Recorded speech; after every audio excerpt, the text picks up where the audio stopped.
Chapter 16. The Second Great Filter. Humanity has always defied the impossible. When faced with extinction, when all paths seemed to lead to oblivion, they did what they had always done best: adapt, innovate, and survive. The gravitational cataclysm that had once threatened to extinguish life on Rigel once should have been the end. For an entire year, the planet's already fragile habitable zone would be plunged into a deep freeze, turning any efforts at terraforming into nothing more than fleeting dreams. No crops would survive, no forests could take root, and no wildlife could endure the planet's merciless slumber. The very notion of colonization seemed doomed to failure. And yet, the settlers refused to surrender. Through decades of relentless research, they discovered a way forward. The answer lay not in resistance, but in adaptation. Scientists engineered an entire biome of flora capable of hibernation on demand. By synthesizing a biochemical compound that could be dispersed across the landscape, they created a mechanism to trigger a planetary-wide dormancy, allowing vegetation to withstand the deadly year-long winter. This breakthrough transformed the cataclysm from an extinction event into a mere seasonal cycle, one that could be prepared for, endured, and ultimately conquered. The event became known as the Year of Hibernation. Humanity adapted to its rhythm, much like Earth civilizations had once prepared for harsh winters or monsoon seasons. In the years leading up to hibernation, food stores were stockpiled, energy reserves were bolstered, and economic activity slowed to a crawl. The long, cold year became a time of reflection, a period of stillness amid the perpetual motion of survival. Religious institutions, which had gradually woven themselves into the fabric of society, embraced the cycle as a sacred test of endurance and self-examination. The faithful observed it as a time of atonement, a year-long confession where humanity was forced to reflect on its past and prepare for its future.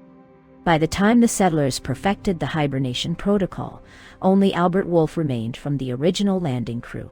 He had lived to witness humanity's triumph, but his heart carried the weight of loss. The mission had been a success, but time had claimed its toll. Donna Cruz, once the fearless leader of the first planetary expedition, had passed away peacefully in her sleep just 2 years before the research was completed. She had lived to 76, a lifetime shaped by struggle, resilience, and love. She and Albert had married not long after their first victory over the cataclysm. Having faced death together, Donna no longer saw any reason to deny what she had always known. Albert had been her anchor, her unwavering constant. Together, they built a family, raising 2 children who became their legacy, their proof that humanity could thrive beyond Earth. They had sacrificed everything to ensure the survival of future generations. And as Albert gazed upon the thriving world they had helped shape, he knew they had no regrets. Once the settlers were assured that long-term habitation bore no fatal consequences, progress surged forward at a staggering pace. Within 60 years, the twilight zone of Rigel 1 was lined with vast hydroponic fields, each one a step toward building a breathable atmosphere. The advanced Zelthane-based structures and the abundance of newly cultivated resources accelerated the growth of civilization. Cities rose where barren land had once stretched endlessly. The limits of human ambition had been lifted. And for the first time since leaving Earth, the settlers dreamed without restraint. By the time the first century had passed, the restrictions on birth rates were lifted. Colonization was no longer a struggle for survival, it was a race toward prosperity. Families were encouraged to grow, and in turn, so did the population. From an initial settlement of a few hundred, their numbers surged to 20,000 and continued to rise exponentially. The once crucial space station orbiting Rigel 1 gradually emptied, its population dwindling as more people took the one-way journey to the surface. Only a skeleton crew of 50 remained, maintaining the station as a silent guardian watching over the planet below. It would take 2 more centuries before humanity developed the colossal rocket systems needed to escape the planet's one 3x Earth gravity and re-establish a rotational crew between the surface and orbit. By then, the space station had evolved into an archive of knowledge, a testament to the journey that had begun centuries before. Another 2 centuries passed, marking the 300th anniversary of humanity's arrival. It was then that they achieved what had once seemed impossible: a fully breathable atmosphere. For the first time since leaving Earth, settlers walked beneath an open sky without the weight of life support systems. The planet had transformed into a second home. Freedom brought rapid expansion. Over the next 2 centuries, settlements spread across every habitable stretch of the Twilight Zone, turning the thin belt of perpetual dusk into a vast and thriving civilization. The population exploded from 2 million to 600 million within mere generations. By the 500th anniversary, the settlers of Rigel 1 had accomplished their ultimate goal. They had rebuilt society, not just as it was, but as it was meant to be. A civilization where all dreams could come true. For the 10th time, Samuel Torres checked the results. His hands trembled as he re-ran the calculations, combed through the data, and cross-checked every variable. He had spent a month tirelessly searching for an error, a glitch, any rational explanation that could disprove what he had found. He wanted to be wrong. But the evidence was undeniable. For centuries, humanity had unknowingly been poisoning itself. The culprit? The very material that had made life on Rigel 1 possible, the so-called miracle substance, xelthane. The year was 560 AR, after Rigel arrival, and Samuel Torres had been leading a pioneering project, one that promised to reshape the future of human colonization. The Twilight Zone of Rigel 1 was nearly fully settled, and expansion into the extreme temperature regions, the scorching heat of the dayside, and the sub-zero wastelands of the nightside, had become the next great challenge. Samuel, an expert in nanobot medical restoration technology, had devised a revolutionary solution: a swarm of nanobots that could repair cellular damage from extreme heat and radiation. His research had caught the attention of the government, securing him a massive grant, and soon after, he had found another key backer: Shinra Corp, the undisputed giant of the planet's economy. Shinra's interest wasn't purely scientific. The corporation controlled the vast xelthane mines of Rigel 1, and orbital scans had detected untapped deposits in regions far too hot for human workers. If Samuel's project succeeded, Shinra Corp would gain access to resources beyond their current reach. For Samuel, however, the project had been about something bigger. It was about pushing the boundaries of human survival. He had been given a dream laboratory, cutting-edge technology, and a hand-picked team of the best minds on the planet. The funding seemed endless, and the possibilities were limitless. Until his dream turned into a nightmare. Over the centuries, Shinra Corp had become more than a corporation. It had become a power unto itself. Xelthane had revolutionized life on Rigel 1. It was used in everything, from architecture and infrastructure to fuel-efficient nuclear reactors, life support systems, and even the packaging of basic goods. It was so deeply embedded into civilization that life without it seemed unthinkable. Despite its vast influence, Shinra had always presented itself as a force for good. It paid its taxes, funded education, healthcare, and public infrastructure, and even contributed generously to social welfare programs. And yet, beneath the surface, people whispered. For the last century, questions had lingered. Who truly ruled Rigel 1? The elected democratic government, or the corporate empire that controlled its most vital resource? Officially, the government remained independent. Public institutions thrived, and society continued to advance. On the surface, everything seemed perfectly balanced. Samuel's project had initially shown promising results. By integrating xelthane-based nanobots into human biology, his team had successfully engineered a protective cellular barrier, reducing heat absorption and radiation damage. The results were groundbreaking. 3 years into development, their first human trials exceeded expectations. Subjects exposed to extreme conditions, temperatures far beyond what an unprotected human could endure, remained unharmed. But something was wrong.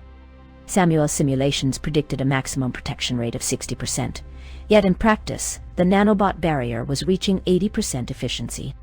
At first, it seemed like a scientific miracle, an unforeseen breakthrough.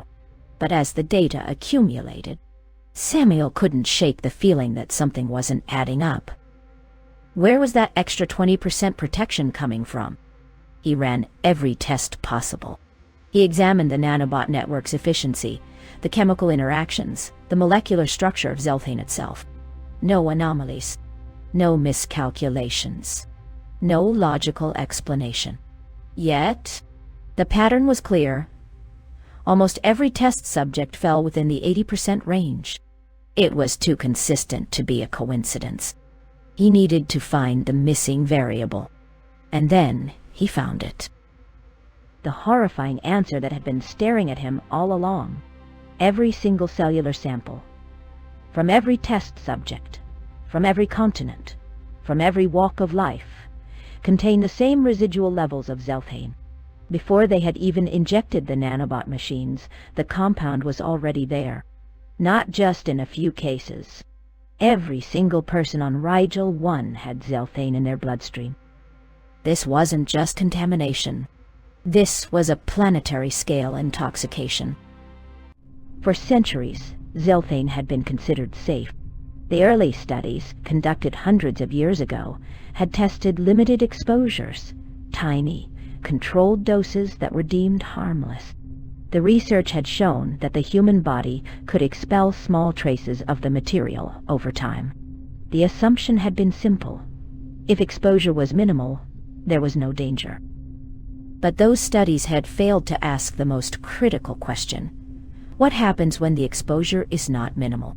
What happens when it's constant? Samuel's data didn't lie. This wasn't short-term exposure. This was bioaccumulation. Samuel abandoned his original research and focused entirely on Zelthane's effects on the human body. The first step was to determine how quickly the material was accumulating. If it had been in the population for centuries, there had to be a pattern, a measurable rate of increase. Luckily, Rigel 1's medical institutions had preserved hundreds of bodies over the centuries for research purposes. Scientists like him frequently accessed these archives to study human adaptation to the planet's environment, ensuring that his request raised no suspicions. Among these preserved bodies lay the most revered figures in Rigel 1's history, even the original landing team. The heroes, the pioneers, the legends. Their bodies had been immaculately preserved in special capsules, enshrined with the highest honors. They had willed their remains to science, believing that even in death they could serve the future. Their selflessness was a stark contrast to the world Samuel now lived in, where blind trust in corporations had led them all to this silent catastrophe. He ran the tests, and what he found chilled him to the bone. The first settlers had almost no Zelthane in their bodies, just a trace amount, barely 0. 1% of what modern humans carried in their veins. That was expected. After all, Zelthane hadn't been widely used in those early days. But as Samuel analyzed later generations, the pattern became clear. The concentration wasn't just increasing, it was growing exponentially. 100 years ago, people had only 10% of today's exposure levels. That meant in just another century, the levels would be 100 times higher than they were now. If the models were correct, the human body would become entirely saturated with Zelthane within 2 generations. And the consequences would be catastrophic. Samuel could have rushed to the authorities immediately. The evidence was damning.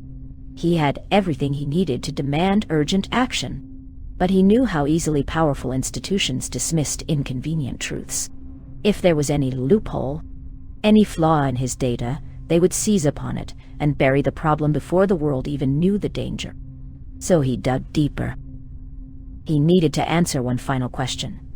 What happens when Zelthane reaches critical levels in the human body? Fortunately, or unfortunately, his years of working with Zelthane-based nanobot technology provided an immediate answer. The results were far worse than he had ever imagined.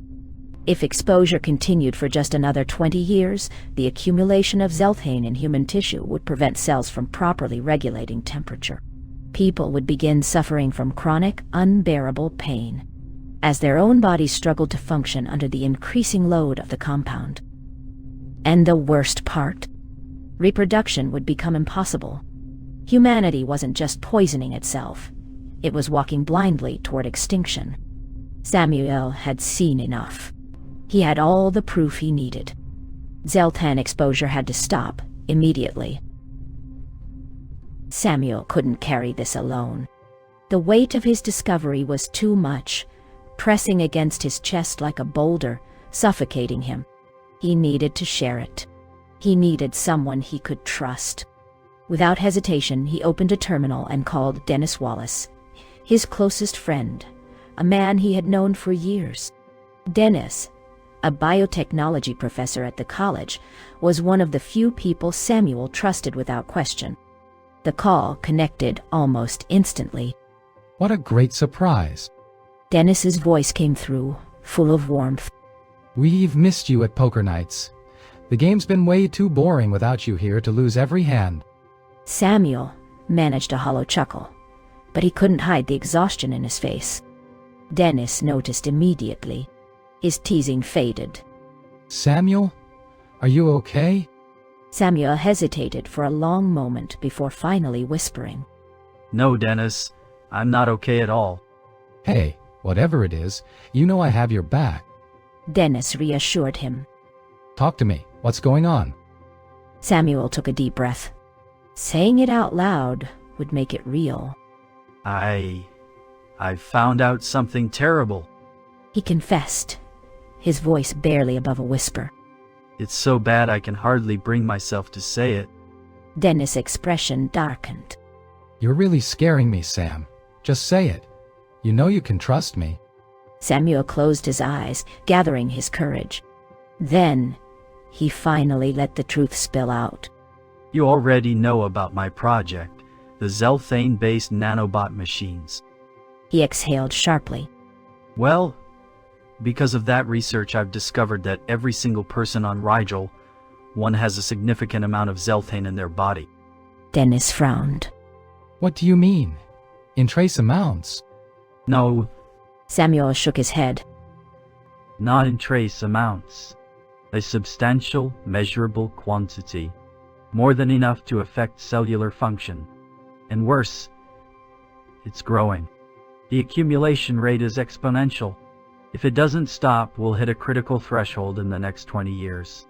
And once we pass that point, there won't be any way back. Dennis stiffened. What are you saying exactly? Samuel swallowed, feeling the crushing weight of his words. I'm saying that if this isn't stopped, every living person on this planet will die. A long, suffocating silence followed. Dennis was the first to speak.